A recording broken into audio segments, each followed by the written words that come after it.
দেখো আমরা গুণ শিখতেছি তাই না? গুণ শিখতে গেলে গুণের মা বলা হয় কাকে বলো তো? নামতাকে। কাকে? নামতা না জানলে গুণ ভাগ পারবে? এখনো অনেকের নামতা মুখস্থ হয়েছে বাট ঠুটস্থ হয়নি, তাই না? মানে হুট করে যদি এক জায়গা থেকে ধরি তাহলে আর পারবে না। তা আমরা গুণ নিয়ে আলোচনা করব। গুণের কয়টা অংশ মনে আছে বাবা?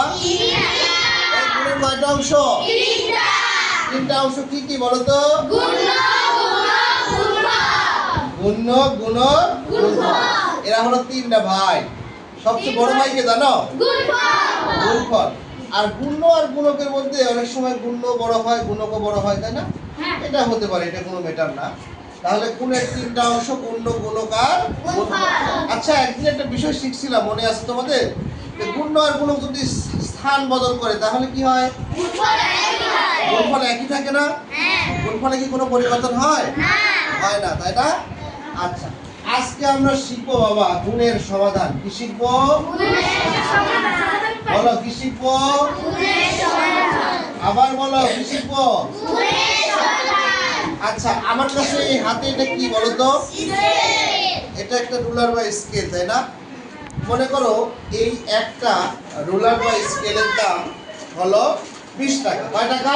20 টাকা। আচ্ছা, আমি মনে করো এই স্কেলের দাম, এই রুলার বা স্কেলের দাম কয় টাকা বললাম? 20 টাকা। আচ্ছা, মনে করো একটি বা এই যে আমার হাতে আরেকটা কি আছে বলো তো? কলম। এটা কি? আচ্ছা, কলম দিয়ে করি, তাই না? মনে করো একটি কলমের দাম, একটি কলমের দাম মনে করো 20 টাকা। কয় টাকা? 20 টাকা। আচ্ছা, 7টি কলম কিনতে, 7টি কলম কিনতে কত টাকা লাগবে, তাই না? আমরা এখানে দেখো এরকম সমাধান আসলে কিভাবে করব, তাই না? আচ্ছা, একটা কলমের দাম কয় টাকা দেওয়া আছে? 20 টাকা। বলো বলো কয় টাকা দেওয়া আছে? 20 টাকা। আর তোমাকে বলছে 7টি কলম কিনতে কত টাকা লাগবে। তার মানে কি এরকম 7টা কলম কিনবো, তাই না? তার মানে কি 7 বার কত যোগ করতে হবে? 20। তাই করা লাগবে না? 7টা 20 যোগ করা লাগবে না? 20 টাকা যোগ 20 টাকা যোগ 20 টাকা যোগ 20 টাকা যোগ 20 টাকা যোগ 20 টাকা যোগ 20 টাকা যোগ 20 টাকা। এই 7টা 20 যোগ করা লাগবে না? এই 7টা 20 যোগ করা অনেক সময় সাপেক্ষ বিষয় না? অনেক বেশি লেখা লাগতেছে না? বোরিং লাগতেছে না? কিন্তু একদিন বারবার লিখে যোগ করবো, কথাটা বুঝো। আমি কিন্তু সমাধানে যাইনি এখনো, আমি তোমাদের মূল থিমটা, মূল বেসিকটা বোঝাচ্ছি। কি একটা কলম মানে কি? এরকম তোমাকে 7টা কলম দিলে 7টা কলমের মানে কি? 7টা 20 যোগ, তাই না? তো 7টা 20 যোগ না করে কি করা যায়? কি করা যায়? তাহলে এই যোগের পরিবর্তে যদি গুণ লেখো, দেন তুমি কিভাবে লিখবা? কি লিখবা বলো? 20 গুণ কত? 7। এটা লিখবো না? এটা করলেই তো আমার অঙ্ক হয়ে যাবে, তাই না? কিন্তু সমাধান অঙ্ক কি শুধু সংখ্যা দিয়ে করলে হয়? এটা কি করতে হয়? এটা লিখে লিখে করতে হয়, তাই না? কিভাবে করতে হয়? সব সময় মনে রাখবা একটির পরিমাণ, আমার সাথে সাথে বলো, একটির পরিমাণ দেয়া থাকলে অন্য যে কোনো পরিমাণ বের করতে হলে গুণ করতে হয়। মানে একটার পরিমাণ দেওয়া নেই, একটা কলমের দাম দেওয়া আছে না? 60টার দাম বের করা লাগবে না? 60টা না বলে যদি 50টা বলে তাও কি করবো আমরা? গুণ করবো, তাই না? তাহলে আমরা লিখবো। এখন লেখাটা কিভাবে লিখবো স্যার? আমরা যেটা দেওয়া আছে সেটা আগে লিখবো। আমরা আগে লিখবো সমাধান। সমাধান দিয়ে কি লিখবো? একটি কলমের দাম, একটি কলমের দাম 20 টাকা। কয় টাকা? 20 টাকা।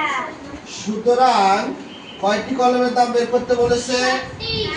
7টি। কি এর নিচে 8টি লিখবো? আমরা এইভাবে সুন্দর করে ডট ডট দেব, কিন্তু ডট ডটটা ডাবল কমা। হ্যাঁ, তোমরা এরকম কেউ কেউ এরকম উল্টাপাল্টা করে দিবে না, তাহলে কিন্তু আমি তার খাতা কেটে দিব। তোমাদের খাতা একটু স্ট্যান্ডার্ড হতে হবে, তাই না? স্যাররা যেন দেখে বলে না এই ছেলেটা ভালো করে শিখেছে, তাই না? তাহলে 7টি কলমের দাম সমান 7 গুণ 20 লিখবো না 20 গুণ 7 লিখবো? অবশ্যই একটার দাম আগে আসবে, তাই না? তাহলে 20 গুণ 7 টাকা সমান, আমরা প্রত্যেকটা গুণ করে দেখাবো। লিখবো এখানে উপরে লিখবো 20, নিচে লিখবো 7 দিয়ে গুণ। এইভাবে কিন্তু অঙ্কের পাশে এখানে লিখে করে দেখাতে হবে। যদি গুণ করে না দেখাও তোমার স্যার নাম্বার কেটে দিবে। যোগ বিয়োগ করে দেখাতে হয় না, কিন্তু গুণ আর ভাগ তোমাকে করে দেখাতে হবে। ঠিক আছে? হ্যাঁ, বলো তো 7 আর 0 গুণ করলে কত হয়? এই 0 দিয়ে আমার গুণ করলে কি আমি রসগোল্লা হয়ে যাব না? তাই হবে না? তাহলে 7 আর 0 গুণ করলে হয় 0, আর 7 আর 2 গুণ করলে হয় 14। 14 4 এই যে 1। আর কি গুণের কিছু আছে? তার মানে 7টা কলমের দাম কত টাকা হবে? 140 টাকা। তাহলে লিখবো সুতরাং 7টি কলম কিনতে কত টাকা লাগবে?